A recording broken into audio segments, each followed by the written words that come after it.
दोस्तों, हमारी दुनिया जितनी खूबसूरत है उससे कहीं ज्यादा ये मिस्टीरियस भी है। भले ही साइंटिस्ट का कहना हो कि उनकी किताब में मिस्ट्री शब्द की कोई जगह नहीं है, लेकिन सच्चाई यही है कि कई बार साइंटिस्ट को भी मिस्ट्री शब्द के आगे झुकना पड़ा है। दुनिया में कई ऐसी जगह हैं जिनके रहस्य से पर्दा उठाने के लिए साइंटिस्ट को एड़ी चोटी का जोर लगाना पड़ा है। इनमें से कुछ की मिस्ट्री तो सुलझ चुकी है, लेकिन कई जगह की मिस्ट्री अभी भी बनी हुई है। तो चलिए देखते हैं ऐसी जगहों को जो मिस्टीरियस होने के साथ ही साइंटिस्ट के लिए भी सरदर्द बन चुके हैं। Number 10, the boiling river of the Amazon, Peru. Amazon जंगल में एक ऐसी नदी मौजूद है जिसका पानी सालों भर उबलता रहता है। नदी का पानी इतना गर्म है कि इसमें एक भी मछली या जीव नहीं है। इस उबलती नदी में अगर कोई जानवर तैराकी करना चाहे तो चंद मिनट के अंदर ही गर्म पानी में उबलकर उसकी मौत हो जाती है। इस नदी के पानी का औसत तापमान 90 डिग्री से 100 डिग्री सेल्सियस तक रहता है। आखिर नदी के इस उबाल की क्या वजह है, इस सवाल का जवाब किसी के पास नहीं है। आमतौर पर पानी ज्यादा गर्म तभी होता है जब आसपास कोई एक्टिव वोल्केनो हो, लेकिन इस नदी से सबसे करीब वोल्केनो की दूरी भी 700 किलोमीटर से ज्यादा है। कुछ एक्सपर्ट्स का कहना है कि इस नदी में पानी का रिसाव पृथ्वी की अत्यधिक गहराई से होता है, तो हो सकता है कि पृथ्वी के अंदर से ही गर्म पानी निकलता हो, जिस वजह से ये नदी भी हमेशा उबलती रहती है। हालांकि इस दावे को साबित करने के लिए उनके पास कोई सबूत नहीं है। Number 9, confluence of Rhone and Arve rivers. नदियों का संगम आम बात है, लेकिन यह संगम तब खास हो जाता है जब दो नदी आपस में मिलने के बावजूद एक दूसरे में मिक्स नहीं होती हैं। ये रेयर फिनोमिना हमें रोन और आव नदी के संगम के समय देखने को मिलता है। यूरोप की ये दो खूबसूरत नदी स्विट्जरलैंड के जेनेवा शहर में आपस में मिलती है। रोव नदी का रंग ब्लू है जबकि आव नदी भूरे रंग का है। दोनों नदी आपस में मिलकर एक नदी बनती हैं, लेकिन एक होने के बावजूद इनके बीच का अंतर खत्म नहीं हो पाता। दोनों नदी के पानी की डेंसिटी अलग अलग है, जिस वजह से ये कभी एक दूसरे में मिक्स नहीं हो पाते हैं। साइंटिस्ट के मुताबिक ये एक रेयर नेचुरल फिनोमिना है जो सिर्फ रोन और आव नदी के बीच ही देखने को मिलता है। नंबर 8, सखा रिपब्लिक, रशिया। सखा रिपब्लिक रूस के कुल क्षेत्रफल का लगभग 22% है। क्षेत्रफल के मामले में ये इंडिया से थोड़ा ही छोटा है। इतना बड़ा होने के बावजूद इस रिपब्लिक की आबादी 10 लाख से भी कम है।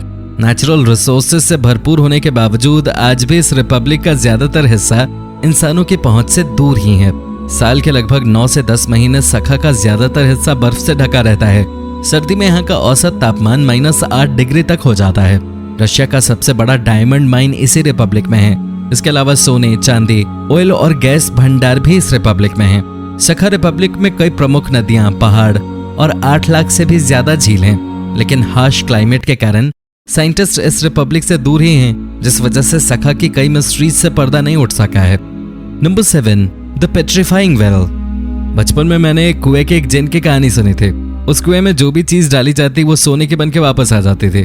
खैर, ये तो एक कहानी थी, लेकिन असल में भी ऐसा एक कुआं है जो चीजों को असल रूप में बदल देता है। ये कुआं चीजों को बदलकर सोना तो नहीं करता, लेकिन पत्थर जरूर कर देता है। इंग्लैंड के नॉर्थ यॉर्कशायर में पेट्रीफाइंग नाम का एक कुआं है। इस कुएं में जो भी चीज डाली जाती है वो 5-6 महीने बाद पत्थर बन के आ जाती है। इस कुएं में लोगों ने टेडी बियर से लेकर साइकिल तक डालकर देखा है, और हमेशा हर तरह की चीज कुछ महीनों बाद पत्थर की हो जाती है। पहले लोग इसे अदृश्य शक्ति या जादू टोना मानते थे, लेकिन जब इस पर रिसर्च की गई तो इस कुएं का राज सामने आ गया। कुएं के पानी में मिनरल कंटेंट की मात्रा काफी ज्यादा है। मिनरल कंटेंट के कारण इवेपोरेशन और डिपोजिशन की प्रक्रिया के कारण कॉटन से लेकर धातु तक पत्थर में बदल जाता है। Number 6, under water waterfall. Waterfall की खूबसूरती लफ्जों में बयान नहीं की जा सकती। इसकी खूबसूरती तो बस पास जाके ही फील की जा सकती है। जब नॉर्मल वाटरफॉल इतना खूबसूरत हो सकता है, तो फिर जरा सोचिए अंडर वाटर वाटरफॉल की खूबसूरती क्या होगी। अंडर वाटर वाटरफॉल काफी रेयर नेचुरल फिनोमिना है, जिसे दुनिया में सिर्फ एक जगह पे ही देखा जा सकता है। मॉरिशस के सदर्न आइलैंड के पास इस रेयर वाटरफॉल को देखा जा सकता है। देखने में ऐसा लगता है जैसे पानी बड़ी तेजी से नीचे की ओर जा रहा है, लेकिन यह आंखों का धोखा है। इस अंडर वाटर वाटरफॉल की सच्चाई ये है कि जो दिखने में वाटरफॉल लगता है वो वाटरफॉल नहीं बल्कि सैंडफॉल है। हाई ओशियानिक करंट की वजह से रेत पानी के साथ बहते हुए पानी में 150 मीटर की गहराई में चला जाता है। ये प्रोसेस कंटिन्यूअसली चलता रहता है। हाई ओशियानिक करंट वाले कई और आइलैंड्स हैं, लेकिन अंडर वाटर वाटरफॉल का ये नजारा सिर्फ मॉरिशस में ही देखा जा सकता है। Number 5, the crooked forest, Poland. बड़े और घने जंगलों में मिस्टीरियस क्रीचर या पौधे मिलना आम बात है, लेकिन जब पूरा जंगल ही मिस्टीरियस हो तो फिर साइंटिस्ट के साथ ही आम लोगों का भी हैरान होना बनता है। पोलैंड में द क्रुकेड नाम का एक जंगल है। इस जंगल में 400 से भी ज्यादा पाइन ट्रीज हैं। जंगल होना, जंगल में 400 पेड़ होना, ये सभी कॉमन है, फिर स्पेशल क्या है? स्पेशल यह है कि जंगल के सभी 400 पेड़ जड़ से नॉर्थ की ओर 90 डिग्री पे मुड़े हुए हैं। 90 डिग्री पे मुड़ने के बाद 3 से 9 फीट तक सभी पेड़ मुड़े हुए हैं। उसके बाद नॉर्मल वे में सीधे खड़े हैं। आखिर सभी पेड़ एक ही दिशा में कैसे मुड़ गए, इस सवाल का जवाब किसी के पास नहीं है। कुछ लोगों का कहना है कि ये सभी पेड़ 1930 के आसपास लगाए गए थे।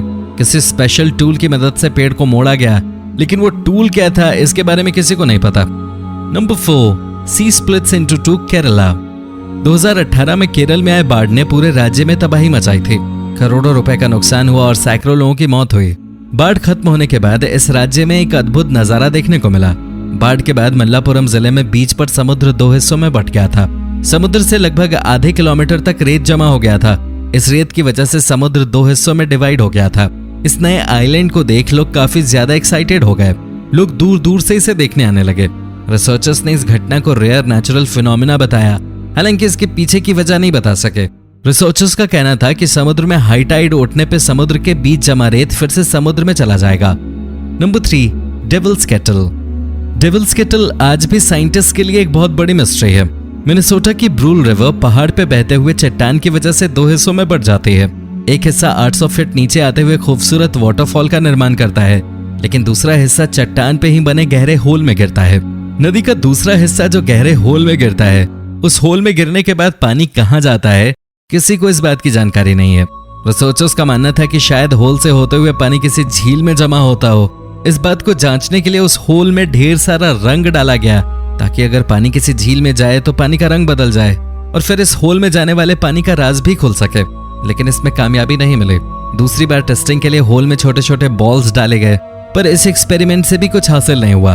होल में जाने वाले ब्रूल रिवर के आधे पानी का राज आज भी अनसुलझा ही है। Number 2, circles of Namibia. Namibia के डेजर्ट का ये सर्कल नेचर के बड़े रहस्यों में से एक है। नामीबिया डेजर्ट में बने सर्कल का डायमीटर 2 मीटर से 15 मीटर तक है। हैरानी की बात है कि सभी पैचेस परफेक्ट सर्कुलर शेप में हैं और सर्कल के अंदर की जमीन पूरी तरह बंजर है। इस सर्कल का निर्माण कैसे हुआ और सर्कल के अंदर की जमीन बंजर कैसे हुई, ये सवाल अब तक यूं ही बना हुआ है। स्थानीय लोगों का मानना है कि ये गॉड के पैरों के निशान हैं। वहीं कुछ लोगों का मानना है कि मैथोलॉजिकल ड्रैगन की वजह से इस सर्कल का निर्माण हुआ है। इस जगह पर डीप रिसर्च की गई है और साइंटिस्ट का मानना है कि एबियोटिक प्रोसेस की वजह से इस सर्कल का निर्माण हुआ है। लेकिन इस रिपोर्ट पे भी साइंटिस्ट की टीम ने सवाल उठाए हैं और इसे गलत बताया है। Number 1, sea of stars. Maldives का वाधु आइलैंड अपने रेयर नेचुरल फिनोमिना के कारण पूरी दुनिया में मशहूर है। सूरज ढलने के बाद वाधु आइलैंड का पानी चमकना शुरू कर देता है। पानी में हलचल होने पर इससे चमकदार ब्लू कलर निकलता है। पानी में जितनी ज्यादा हलचल होती है, इसकी चमक उतनी ही बढ़ती है। स्टार की तरह चमकने की वजह से इसे सी ऑफ स्टार्स का नाम दिया गया है। समुद्र की इस इनक्रेडिबल ब्यूटी को देखने हर साल हजारों लोग इस आइलैंड पे आते हैं। पानी के चमकने की वजह बायोल्यूमिनेसेंस नामक नेचुरल केमिकल रिएक्शन है। इस आइलैंड के पानी में लिंगुलोडेनियम पॉलीएड्रम नाम का प्लैंकटन अत्यधिक मात्रा में मौजूद है। इस प्लैंकटन की वजह से पानी में थोड़ा भी मूवमेंट होने पे ये चमकने लगता है। इन जगहों में से सबसे पहले आप कहाँ जाना पसंद करेंगे? कमेंट में जरूर बताएं और साथ ही चैनल को सब्सक्राइब करना ना भूलें। धन्यवाद।